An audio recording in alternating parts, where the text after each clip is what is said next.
You're listening to Living Full Out with Nancy Solari. As a life coach, Nancy can teach you how to stay strong under pressure and work through challenges you face. Being legally blind, Nancy inspires others to be resilient in overcoming obstacles and live full out.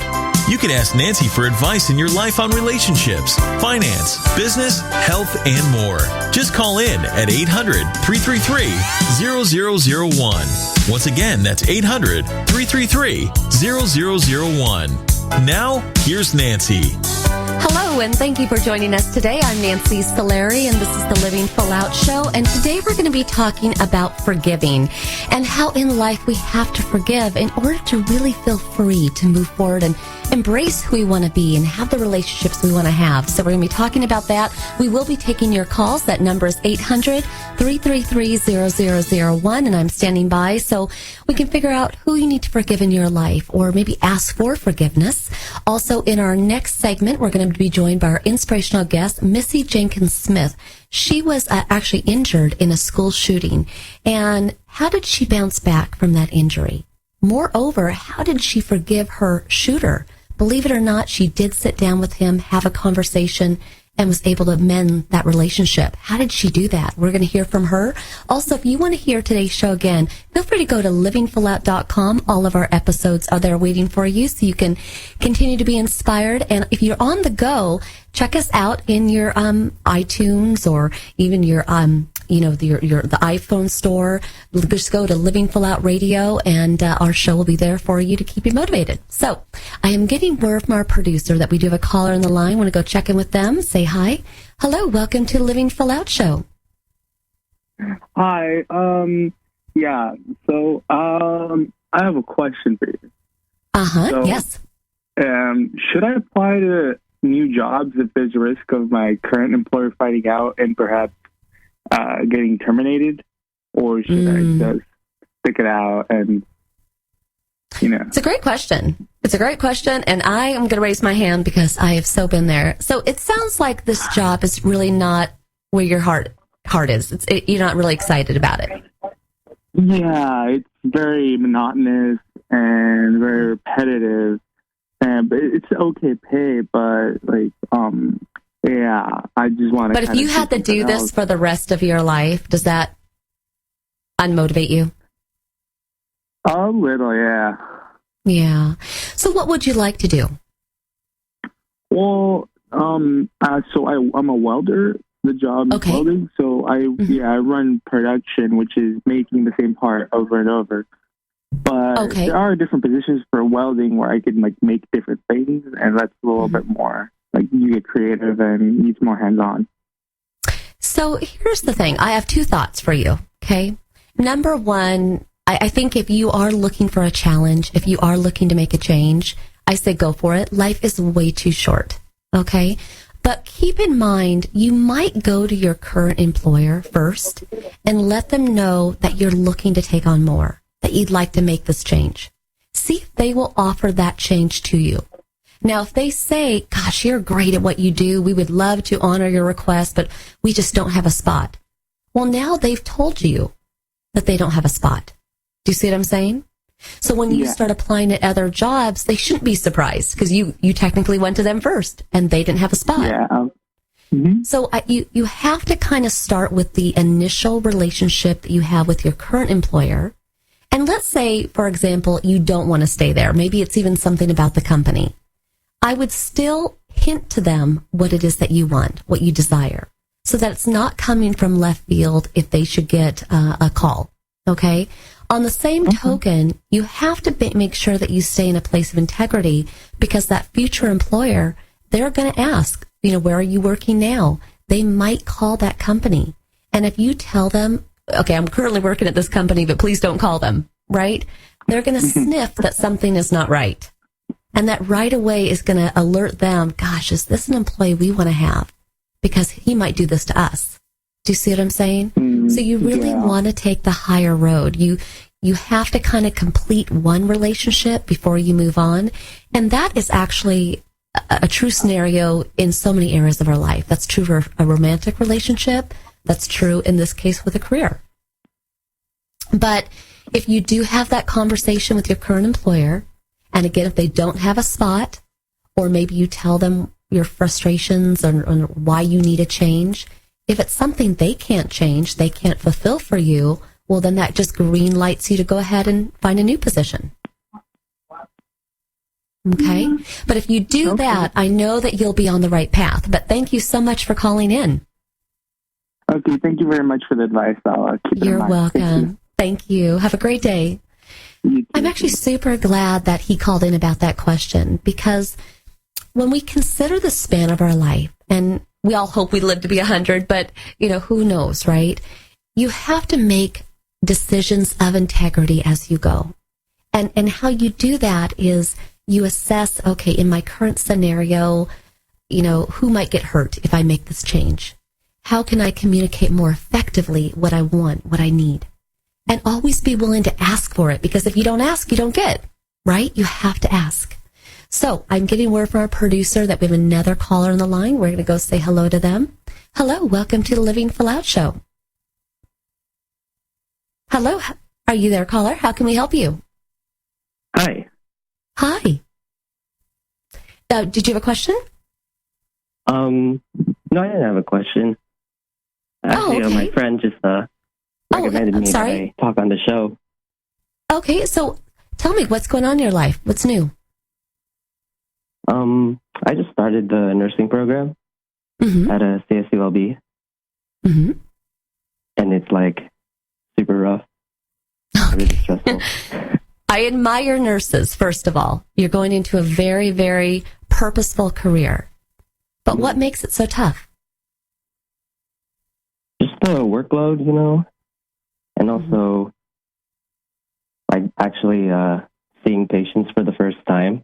Because before this, it's mainly just, study, learning what's wrong with the patient, and it's all textbook work. But now it's actually getting in there, seeing a patient, and actually having that human interaction is kind of awkward at first, but I feel like I'll get used to it. So are you wondering how you're going to balance it all? Are you worried that you might not succeed the way that you want? What's the biggest pain, the biggest stress? I think the biggest stress is just trying to pass. For all my peers, it's just trying to get through the first semester. Mm-hmm. So here's what I want you to do. Also the what? Also the fact that I have so much work I have to do that it's I don't have much time to call my parents or hang out with my friends. So it's a lot. It's a lot. Yeah, it's a lot. So here's what I want you to do. Okay. And I was just talking about this before I took your call. Okay. Life goes fast. Okay. This entire morning of my day has gone super speed. Okay. And although it seems like it's going slow right now, every day is long, in and out, studying, long hours, then you're actually in practice, it will go fast. But you want to make sure that you divide your life up as an equal pie. So if you have a slice of your pie be career, and you're putting everything into that, that's to be admired, but you don't want to miss out on the other aspects of the pie. Another slice of your pie is going to be your family and friends. You don't want to turn around 4 years later and you've missed that time. Plus, what if tragedy or something should happen, right? You don't want to be so disengaged with those people that you're going to, regret it. There's also another slice of your pie, which is personal time. And I can hear that you're not giving yourself that time either. So here's the challenge I have for you. And don't take this as a dun, dun, dun, dun, a serious challenge. I want you to take this on as a positive challenge. Because you're going into a purposeful career. You're a good student. It's just time and effort and you'll get there. Check box. Okay? But the challenge is you don't want to let all those other aspects of your life fade away. And it isn't even to say that personal time and family time needs to be done every day, but you need to find a way to put it in either weekly or at least put it in for the month that you feel like you haven't completely written off altogether. okay, really is going to come down to balance and scheduling. But I truly believe if you do that, you'll be just fine. But I want to thank you for calling in, and you asked a great question. And have a great day. And for everybody listening today, if you have more questions, we'll be taking your calls throughout the show. But I want to make sure that everybody stays with us, because in our next segment, we will be joined by Missy Jenkins Smith. Again, she survived a school shooting, went on to forgive her shooter. That takes an incredible amount of courage, faith, and really trusting yourself. And that is what's required as we live full out. Stay with us. We'll be right back after this break. I'm Nancy Solari. This is the Living Full Out Show. It's all about forgiving. Stay with us. We'll be right back.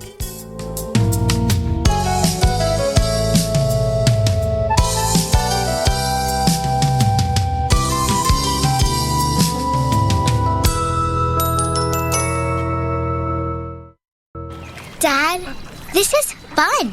I didn't think I liked kayaking. Well, I'm glad you enjoyed it, but I think it's time to head back in. Okay. Can we come back?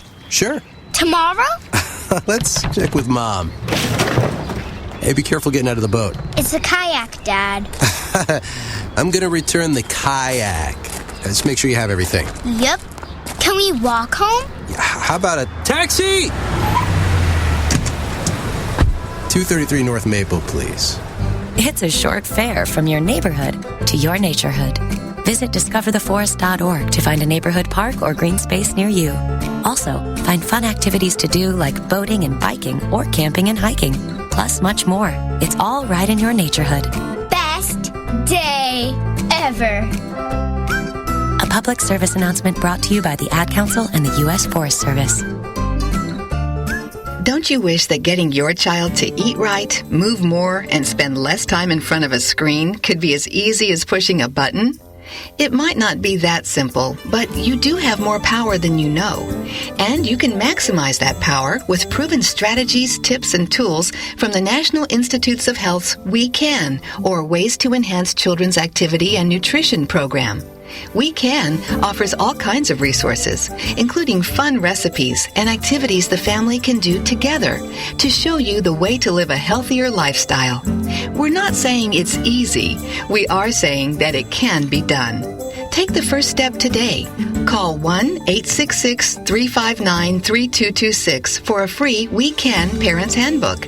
And be sure to visit the We Can website at wecan.nhlbi.nih.gov for free information, too.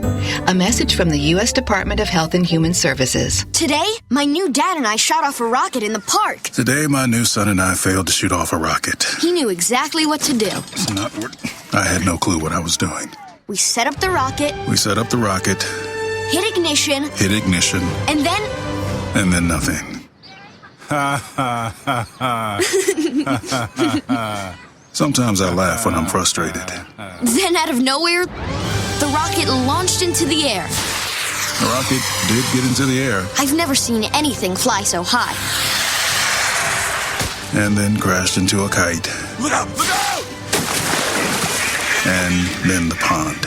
I'll never forget that day. I'll never forget that day, even if I tried. You don't have to be perfect to be a perfect parent. Thousands of kids in foster care will take you just as you are. For more information on how you can adopt, visit adoptuskids.org. A public service announcement from the U.S. Department of Health and Human Services, Adopt U.S. Kids, and the Ad Council. When I was little, I didn't talk for a long time. I liked things to always be the same. Anything new or different would scare and upset me. I was very sensitive to lights and sounds. It was almost like I had bigger eyes and ears than everyone else. So I built secret hiding places where nothing could get in. I didn't like looking people in the eye. It made me feel uncomfortable. I'd throw big tantrums over little things like when my socks didn't match. Sometimes I'd do the same things over and over. Until one day, I found out I had autism. My family got me help. Slowly, I learned how to live with it better. You can see signs of autism in children as young as 18 months. Early intervention can make a lifetime of difference. Learn the signs at autismspeaks.org/signs. Brought to you by Autism Speaks and the Ad Council. You're listening to Living Full Out with Nancy Solari. With Nancy's expertise, you'll learn how to embrace your potential and strive for success. If you have a question or need further support, send us an email at connect@livingfullout.com. Now, here's Nancy. Thank you for joining us. My name is Nancy Solari, and this is the Living Full Out Show. And today we're talking about forgiving and how to take that first step, how to find the right words, and really take that action and be courageous and fearless. Now, our inspirational guest today, Missy Jenkins Smith, is honestly the perfect example of forgiving.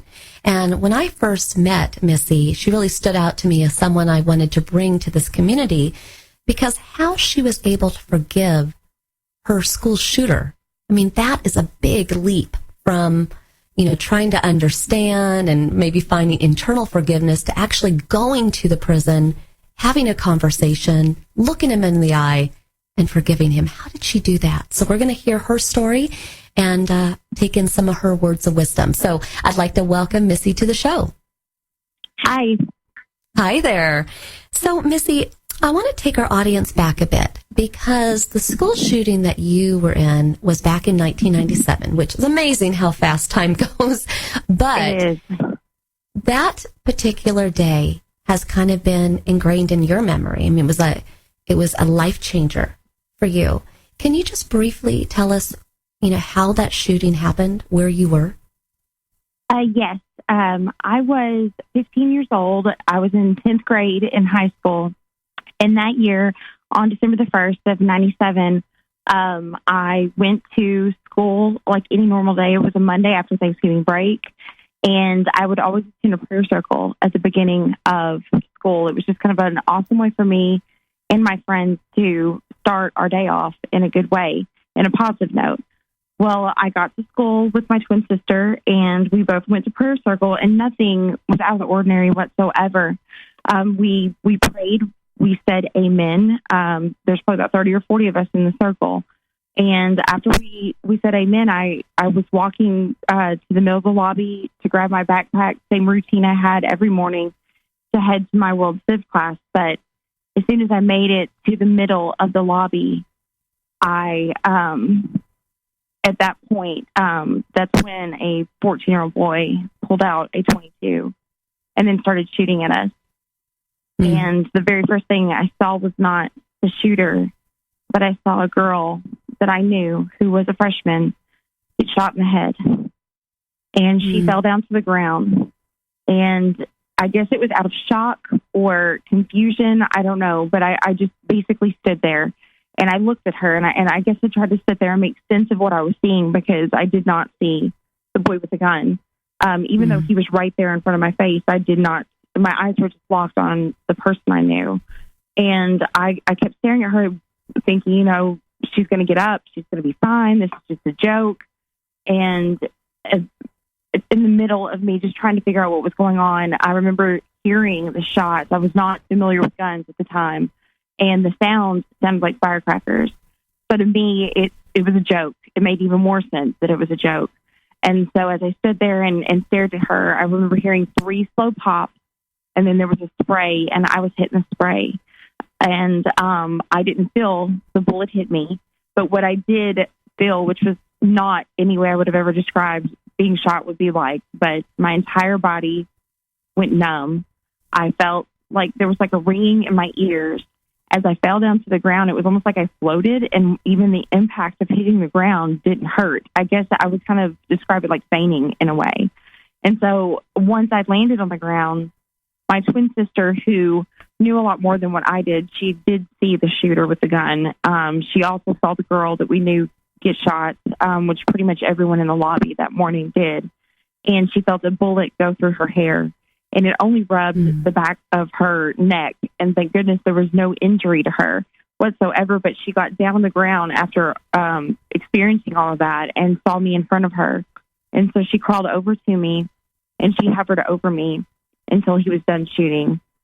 And when he finally stopped, that's when I knew she had an understanding of what was going on. She was staring at something. And I remember asking her many times what's going on, what's happening, because at this point I still have no clue why I'm on the ground. And that's when she finally told me. that there was a gun. And then she told me who did it, and that's when I knew I'd been shot. But I also could not believe she was telling me that this boy did what he did, because I knew him. He was the last person that I would have ever said to be capable of something like this. Well, and as you tell this story, I can tell the nervousness in your voice. I mean, it must sometimes feel like it was just yesterday. And it definitely, even though it was almost 21 years ago, it does not feel like 21 it's years. Still there. Like 21 years is yesterday. Yes. And a lot of people prayed for you that day as, the emergency vehicles came and you eventually got to the hospital. What were your injuries? I was shot through the left shoulder. It being a 22, I didn't know anything about a 22, but now I do. But apparently whenever you're shot with a 22, it bounces around in your body. So when it entered my left shoulder, it did bounce around. It missed every major artery and organ inside my body besides my lung and my spinal cord. It exited out the right side of my back, but didn't even go through the back of my shirt. So they actually found the bullet in X-ray. But my injury is from the chest down. I am paralyzed. I'm a paraplegic. My level is a T4, T5. And my spine is still intact, but I can't feel anything from my chest down. Mm-hmm. And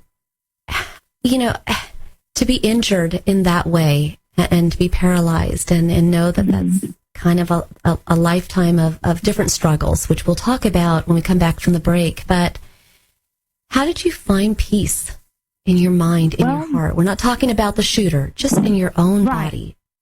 Mm-hmm. I think that whenever they took me to X-ray and I was able to hear how the bullet had missed major arteries, that the bullet wound where it entered my body in my left shoulder was very close to my heart. I started thinking about how I wasn't invincible. Not that I ran around thinking I was, but at 15, you don't think of things happening to you like that. Those things happen to other people. But I was considering myself blessed at that moment. I was getting a second chance at life.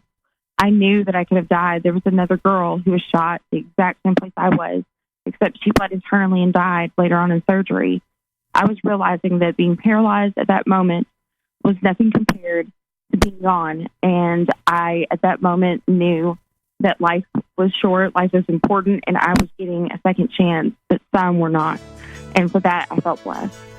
You know what? I love that you said that, especially as we go into the break, because, I'm so sorry that you got paralyzed and that the entire shooting even occurred. To be blessed with that moment, that clarity at your age, that really set the tone for your life. And when we come back from the break, I really want to pick up there because, there was a lot of rehab. There was a lot of changes that you had to make in your life. So we'll come right back after this break and pick up there. And everybody, we're talking about forgiving today. But that's not a snap decision, right? We have to process a lot of the feelings and emotions that we're going through and then to find the right words, but we can. So stay with us. We'll be hearing more Missy's story. This is the Living Full Out Show. I'm Nancy Solari, and it's all about forgiving today. We'll be right back.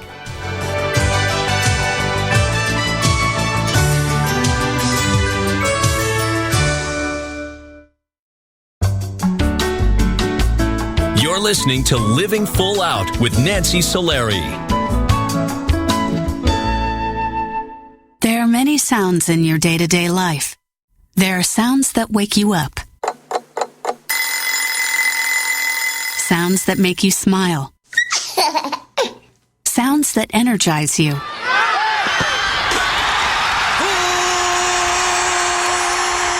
And sounds that help you relax. But there are some sounds that can alert you to danger and can help save lives. Wireless emergency alerts, now on many mobile devices, use a unique sound and vibration to bring you information about severe weather events, Amber Alerts, or other emergencies in your area. With critical information from local sources you know and trust, you can be in the know, wherever you are. For more information, visit ready.gov/alerts. Brought to you by FEMA and the Ad Council. Hello, my name is Jeffrey, but people in this town call me Maniac. They call me that because I'm the fastest runner in town. But just because everyone knows who I am doesn't mean I belong. I don't really belong anywhere. You see, I'm an orphan and I wander the streets just looking for a place that I can truly call home. My name is Maniac McGee and I'm all alone. Explore new worlds. Read my story in the novel Maniac McGee by Jerry Spinelli. For other great book ideas, visit your local library or log on to literacy.gov. Brought to you by the Library of Congress and the Ad Council. Look for the bare necessities. The bare necessities of healthy living are easier than you think. You better believe it. And the food pyramid shows you the way with just the right amount of exercise and the necessary grains, vegetables, fruits, milk, and meats and beans. Just the bare necessities of life. So eat right, be active, and have fun. Yeah, man. For your own path to a healthier you, visit mypyramid.gov. This is really living. This message brought to you by the U.S. Department of Agriculture and the Ad Council. Hi, my name is Nancy Solari, host of the Living Full Out Show. I am excited to let you know that we are now associated with Alexa. If you have Alexa in your house and you didn't know that, go ahead and find Living Full Out because you can hear us anytime you want, and we're there for you to keep you motivated. Go to your app store because we're located there as well. Just look for the Living Full Out radio show. It's important to us that we put out really inspiring programming, but we want to make sure that you have it at your fingertips when you need us most. We never know when those challenges are going to come, when we're going to feel lonely and need that motivation. So just know that when you need us, we're here for you. Check out Alexa, the app stores, or go to livingfullout.com. Here's to you living full out.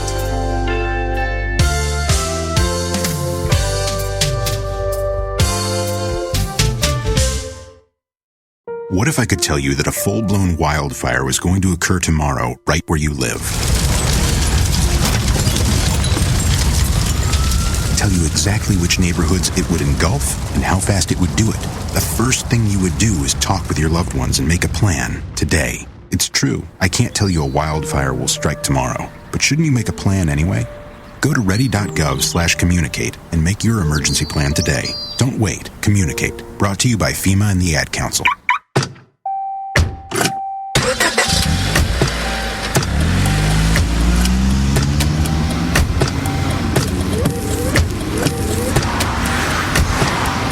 Driving has a rhythm all its own. Don't wreck it with a text. Before you get behind the wheel, silence your phone.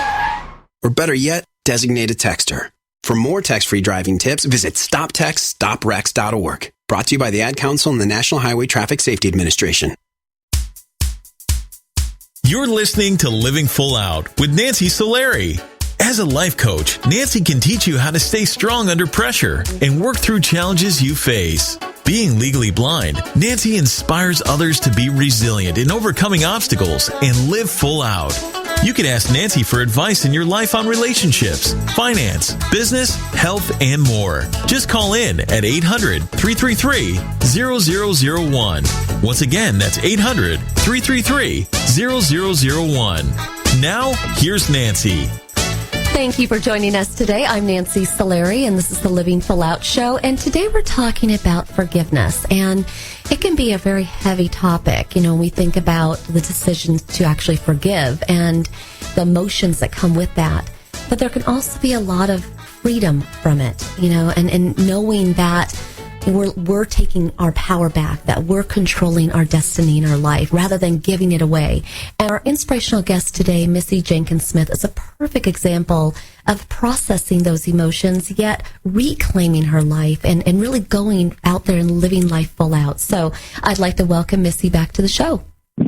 Hi, thank you. Hi, you got it. Now, in the last segment, you did share with us about the shooting in 1997 and how all that unfolded. And you did share with us also that your injuries were that you become paralyzed from the chest down, and pretty much your entire life beyond that day has been in a wheelchair.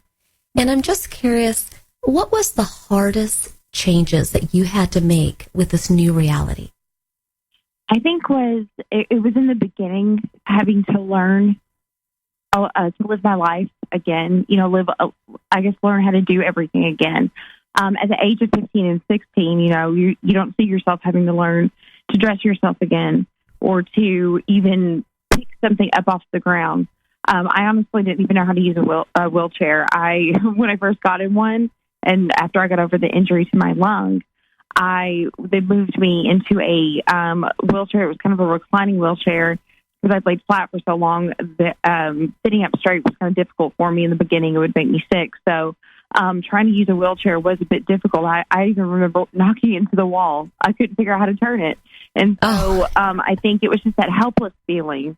And not only that, but just being a teenager, my twin sister, was still, in a way being a teenager. She was there with me, but she was, we had friends that they would, she'd go to the cafeteria with at the hospital. And so it was those kind of things of having to learn how to, live my life again and get to, I guess, my new normal, if that makes sense, to live life and to be perfect sense. Teenager.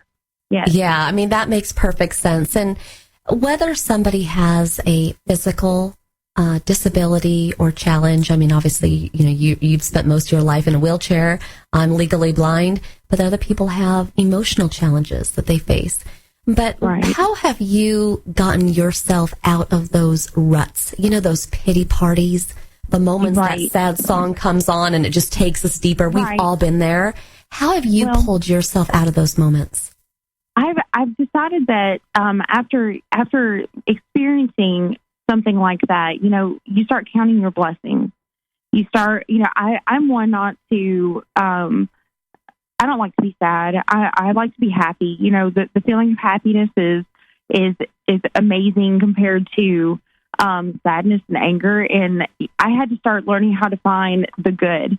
And I think my motto kind of was in a way to stop listening to myself, but to talk to myself and to tell myself, you might be in a wheelchair, but you still have your life. I saw the use of my arms. There were, even though there were challenges when it came to doing certain things, I could still do them.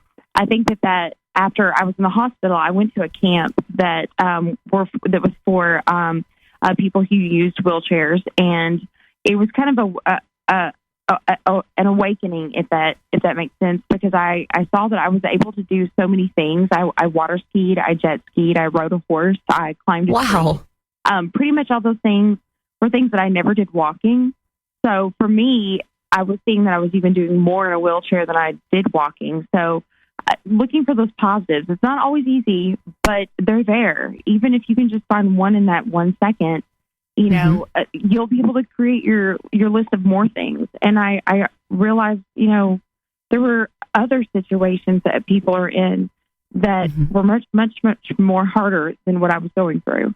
Well, I love that you brought that up because, again, it really is a choice and an awakening, as you said. But I think the fact that you actually took the steps to go eye to eye, see your shooter, and then even the decision to forgive him, what made you do that? How did you find the courage to do that? I knew him before the shooting. I considered him a friend. It wasn't a best friend. It wasn't someone that I called up and we hung out outside of school, but we were in band together. And anytime I spent time with him, I enjoyed being around him. He was, like a class clown. He was funny. So it was so hard for me to even, see him as this person that created the shooting.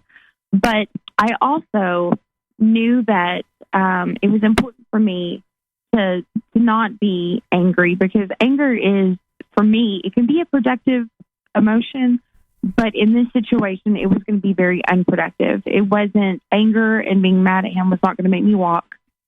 It wasn't going to change what happened that day. And I'm a happy person.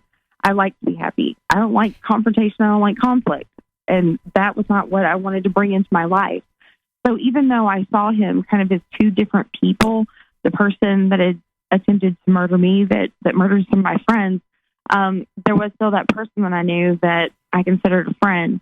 But I knew that also during that time there were other school shootings where the shooters had, killed themselves, and he was one of the only ones that was at at that time that was alive. And I felt like maybe there was something I could even learn from him that I could do, like that I could learn from him and to help others that might make this decision. And so it was kind of, in a way, I wanted to speak to him because I wanted him to bring some kind of positive note to help stop this type of thing. I knew that he had to be going through something to make this choice, and there were others that probably were going through the same thing. I think it is fantastic that you were so open-minded and curious to ask him those questions. And I know that, after that moment, after that conversation, you really dedicated your life to speaking and sharing the word and motivating people and educating people on shootings and all of that. Right. But you also shared with me, which I think is important to touch on, because, we all go out there, we go to school, we get our degrees, we have our jobs, we have a life of purpose, whatever that looks like, family, career, you name it. And we just go out there, we do our best, and we think our words, our actions are going to make a difference. But although this happened 20 years ago, just 1 year ago, a school shooting happened very close to your school.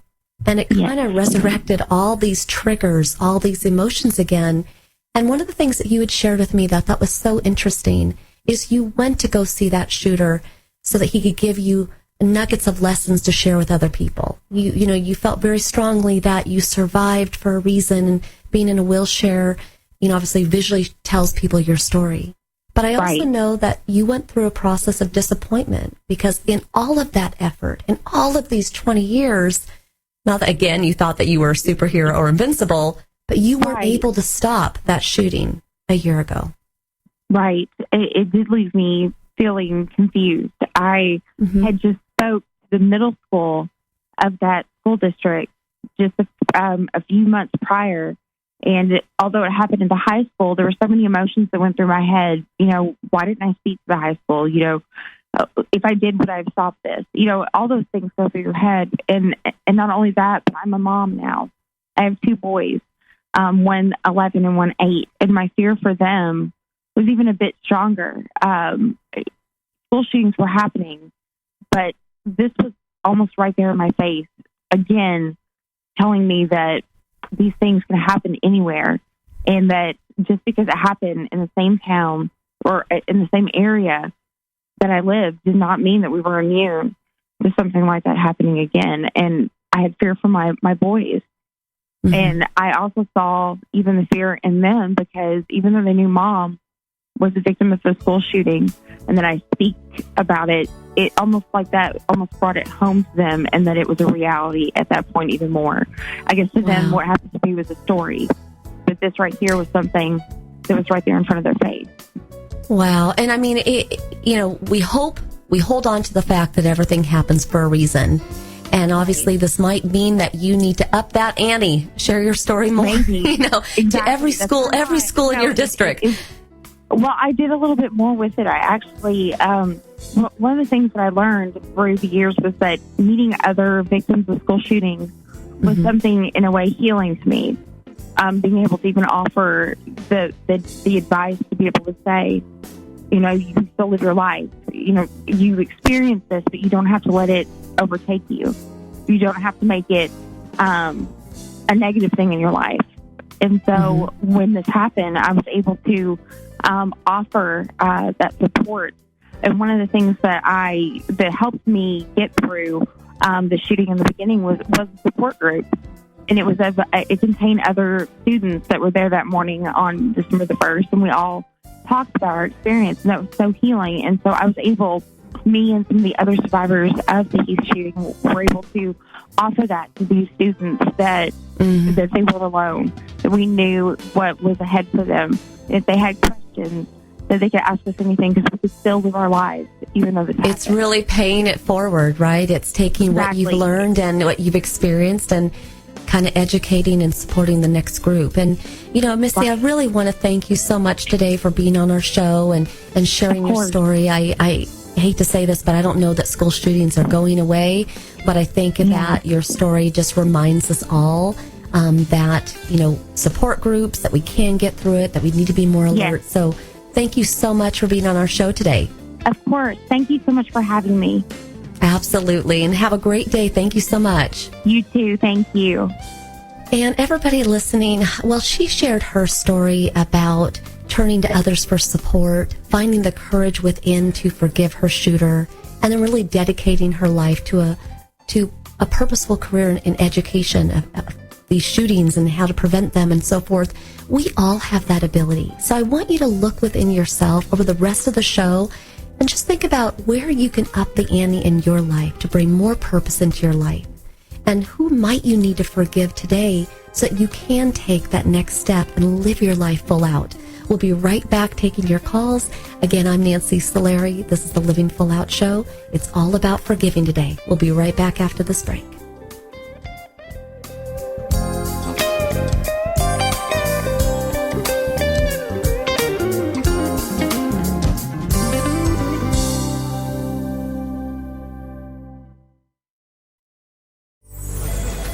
Well, Jason, I've got to tell you, you're pretty much everything this company is looking for in an entry-level candidate. Great. Your resume isn't quite what we're used to, but you've got a fantastic work ethic. Thank you. And I'm impressed by how you carry yourself. So, should we talk about the job? What? The job? Oh, sorry. Yeah, I have no way of recruiting or even meeting you. This interview didn't happen. It may sound ridiculous, and that's because it kind of is. There's a huge pool of talent your company is missing out on. Meet the grads of life. Who are they? Talent worth knowing about. Young adults of unique determination and experience. An ideal fit for your company in an entry-level position, internship, or even mentorship. They might not have every qualification you typically look for, but they're exactly who your company needs. Man, we really could have used him. Don't miss out on a resource many innovative companies have already discovered. Go to gradsoflife.org to learn how to find, cultivate, and train this great pool of untapped talent. Brought to you by the Ad Council and gradsoflife.org. The following message is about Medicaid and CHIP, free or low-cost health coverage for kids and teens. Enrollment is open year-round. Hey, voice lady, give me the mic. Okay. Hey, DJ, let's switch up the music. That's better. So listen up, moms and dads out there. There are these programs called Medicaid and CHIP. They offer free or low-cost health coverage for kids. Things like doctor and dentist visits, prescriptions, and shots are covered. All the stuff that keeps kids like me healthy and in charge. So, as you can tell, a covered kid is a confident kid. And it means confident parents, too. To learn more about affordable health coverage for your family, visit healthcare.gov or call 1-877-KIDS-NOW. That's 1-877-543-7669. Yep, you could do something big for your family today because enrollment is open year-round. This has been a message from the U.S. Department of Health and Human Services. And Sophia. They're going to jump out of trees. You can't stop them. They'll go down the slide head first. They'll make parachutes out of sheets. They'll balance on things that are impossible to balance on, like the back of a couch or a windowsill or a scooter seat. They'll run with sharp objects. They'll run into walls. They'll climb things that won't hold their weight. They'll put their fingers in places where they could get smashed. They'll drive their tricycles down steep hills. They'll bounce balls off their faces. They'll step on each other. They'll jump on each other. They'll invent whole new ways to put themselves in jeopardy. But one of the most dangerous things kids will do happens while they're sitting perfectly still. Kids who ride in a car without a booster seat are much more likely to suffer serious or fatal injury during a crash than kids in boosters. But amazingly, 80% of all kids who need them aren't in them. After a toddler seat and until they're 4'9", booster kids, and don't let them down. Go to boosterseat.gov to learn more about the importance of boosters. A message from the U.S. Department of Transportation and the Ad Council. Have you ever lost a cat? And have you ever wanted to get your cat back after you lost it? I'm Andrew Hoffman. I invented the Lost Cat Magnet. Just turn it on and lost cats stick to it. Just listen to one satisfied cat. That's proof. You should invent stuff too. But remember, don't do a Lost Cat Magnet. Anything's possible. Keep thinking. Get started on your own inventions or just play some games at inventnow.org. Brought to you by the U.S. Patent and Trademark Office, the National Inventors Hall of Fame Foundation, and the Ad Council. We're your pets, and this song's dedicated to those people who don't have health insurance yet. Enroll, we say. We want you to be okay. Enroll, we say. Take care, people, for goodness sake. Health insurance is now affordable and covers prescriptions, hospitalizations, and preventive care. Visit getcoveredamerica.org to learn more. And take care, people. Brought to you by Get Covered America and the Ad Council. To begin forgiving another person, I want you to start with trusting yourself. A lot of times we question, if I forgive them, am I just saying those words, but do I really mean it? You want to really sit with yourself and understand, why are you forgiving that person? What is the ultimate goal? What do you want out of that? And if it is so that you can move forward to have stronger relationships, then you trust that and step forward as you live full out.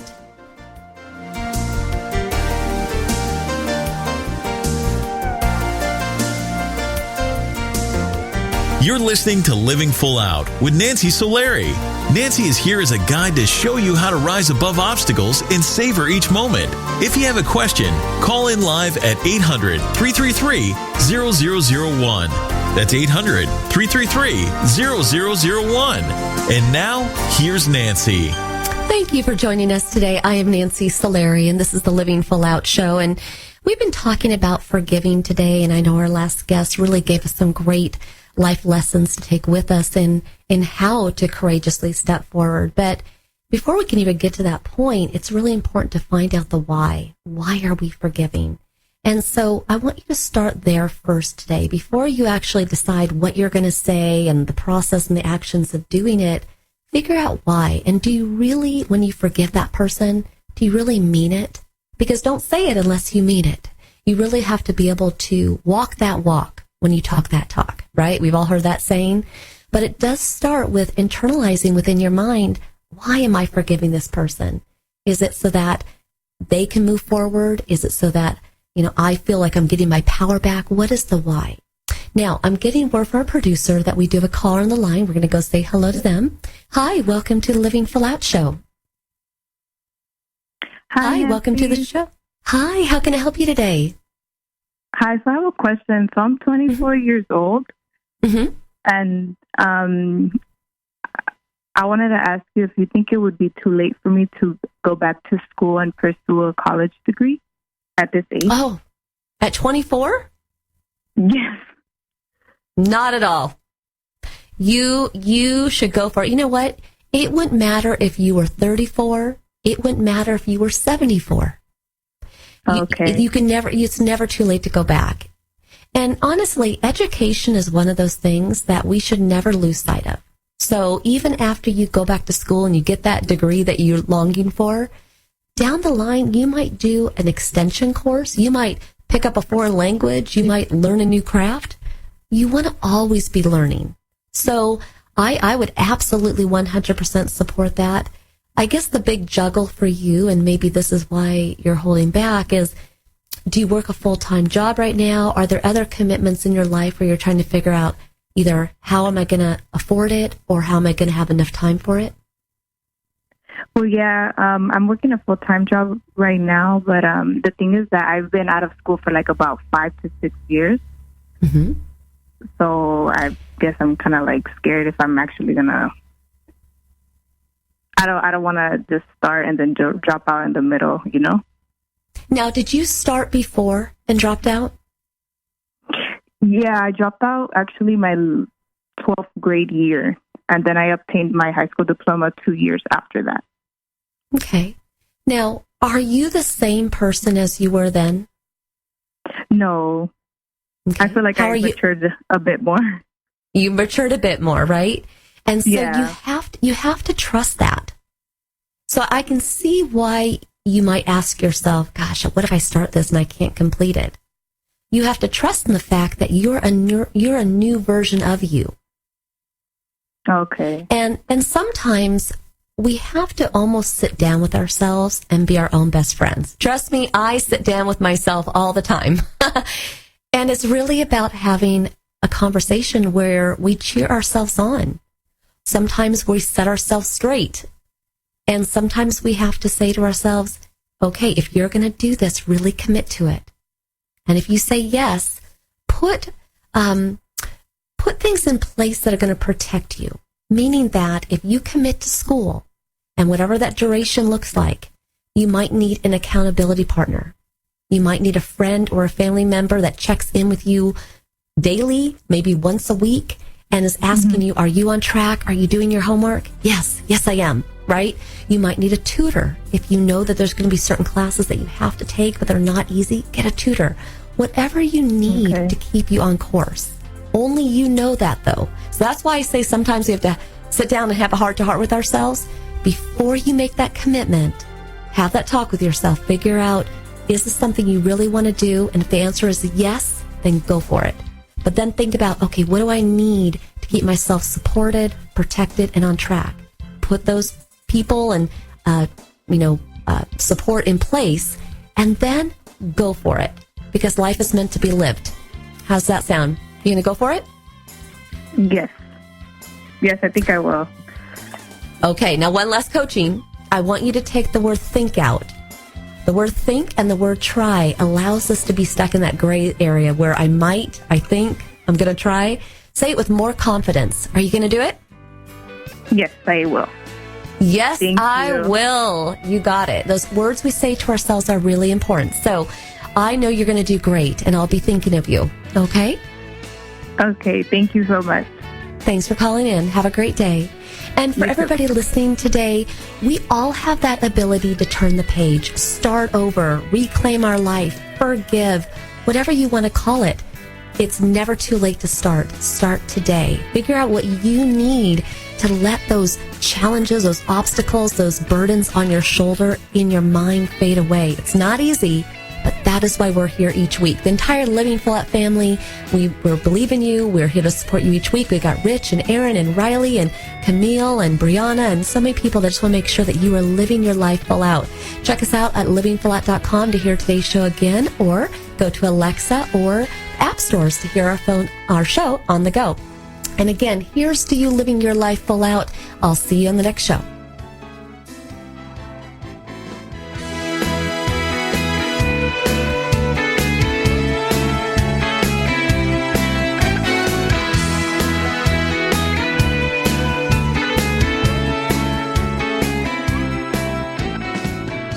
Thank you for listening to the Living Full Out Show with Nancy Solari. To learn more about this program, visit livingfullout.com for the latest episodes. Connect with the Living Full Out community by following us on Facebook, Twitter, Instagram, and subscribing to our YouTube channel.